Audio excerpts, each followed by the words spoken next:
الشاعر الذي قال خصمنا يركع والكل عارف نسير الوال ركعنا الإمام.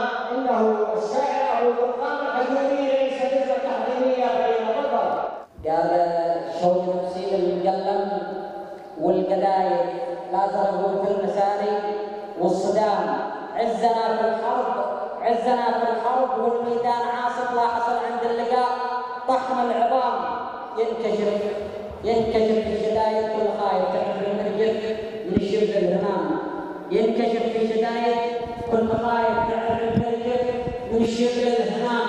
لا صري تسري على ضوء الكواشف ويشعل الجبهات حمراء واقتحام. والتحم ضوء النسك ساري يزاحف وارجع الخصم الذي تجبر حطاما. انتزع كبد العدو في كل طارف وروي بدمع عطش 2000 عام. انتزع كبد العدو في كل طارف وروي بدمه عطش 2000 عام. فعل يرعب كل اولاد المكالف. لو ذكرني الخصم ما يهمل المنام. من حجور العز تشهد لي المواقف في سجل المجد تلقاني وسام.